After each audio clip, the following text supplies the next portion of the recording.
2026 সালে বছরের প্রথম সূর্যগ্রহণ কবে হবে, কোথায় কোথায় দেখা যাবে?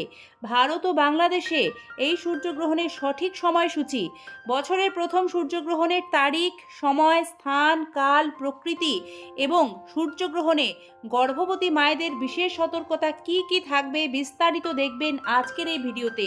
নমস্কার দর্শক বন্ধুরা, সিংহরায় ডোরবেলের তথ্য সমৃদ্ধ আজকের এই ভিডিওতে আপনাদের স্বাগত জানিয়ে আমরা সরাসরি মূল আলোচনায় প্রবেশ করছি।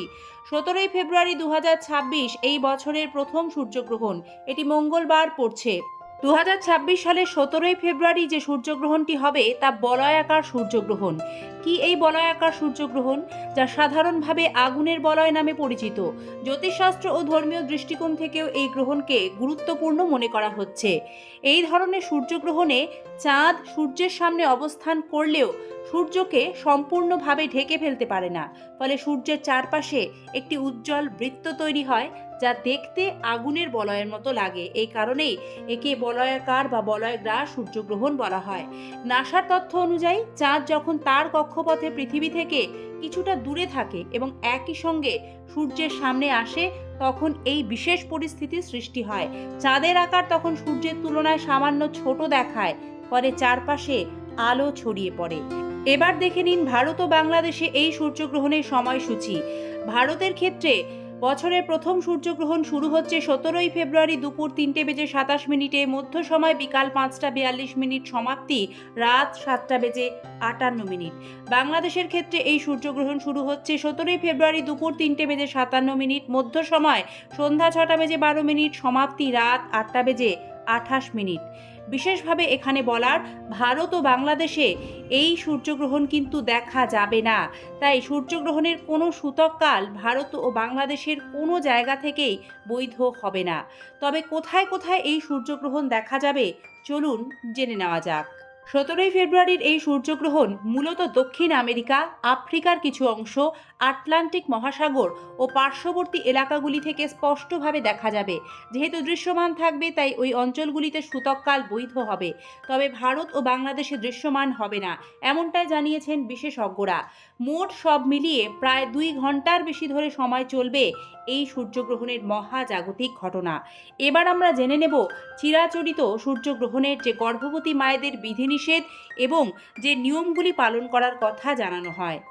দর্শক বন্ধুরা, লোকাচার অনুসারে গর্ভবতী মহিলাদের গ্রহণের সময় একটা মনে ভয় বা ভীতিভাব কাজ করে, যার ফলে এই সময়কালে তাদের মন ও মস্তিষ্ক দুর্বল থাকে। এছাড়াও সূর্যচন্দ্রের নানা অবস্থানের নানা প্রভাব পড়ে আমাদের জীবনে। সে কারণেই বলা হয় সূর্যগ্রহণের সময় বেশ কিছু নিষেধাজ্ঞা গর্ভবতী মহিলাদের ক্ষেত্রে মেনে চলতে হয়। বিশ্বাস করা হয় গ্রহণের সময় স্নান করা উচিত নয় গর্ভবতীদের। গ্রহণের সময় গর্ভবতী মহিলাদের ঘরের বাইরে বেরোনো ঠিক নয়। এছাড়াও জ্যোতিষমতে গর্ভবতী মহিলাদের সূর্যগ্রহণ দেখা উচিত নয়, এতে সূর্যের ক্ষতিকারক রশ্মি বা নেতিবাচক প্রভাব পড়তে পারে।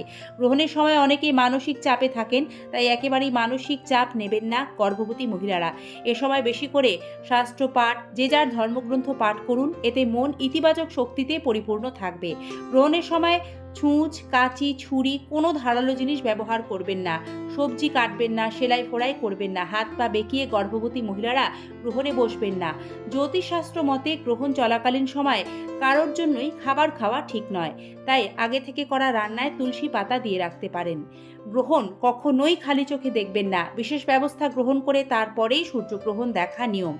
গর্ভবতী মহিলাদের সূর্যগ্রহণে একটি বিশেষ প্রতিকার রয়েছে। সেটি হলো সূর্যগ্রহণের সময় গর্ভবতী মহিলারা নিজেদের মাথা থেকে পা পর্যন্ত নিজের দৈর্ঘ্য বরাবর একটি সুতো নেবেন, সেই সুতোটি কোথাও রেখে দেবেন। পুরো গ্রহণকালে এটি সেখানে রেখে দিন। গ্রহণ শেষ হয়ে যাওয়ার পর সেই সুতোটি নিয়ে জলে কোথাও ভাসিয়ে দিন। এ প্রতিকারটি করলে গর্ভবতী মহিলা ও গর্ভস্থ সন্তানের ওপর গ্রহণের কোনো খারাপ প্রভাব পড়ে না। এই কথাগুলির কোনো বৈজ্ঞানিক ব্যাখ্যা ঠিকই নেই, কিন্তু প্রাচীনকাল থেকে এই বিশ্বাসগুলি রয়ে গিয়েছে। তাই অমঙ্গলের আশঙ্কায় অনেকেই এখনও এই নিয়ম মানেন, কারণ গ্রহণের সময় সকলে উত্তেজিত থাকেন। কি কি হয় ভাব কাজ করে মনের মধ্যে। গর্ভবতী মহিলাদেরও মন এই সময় অশান্ত থাকে, এটি প্রাকৃতিক ঘটনা।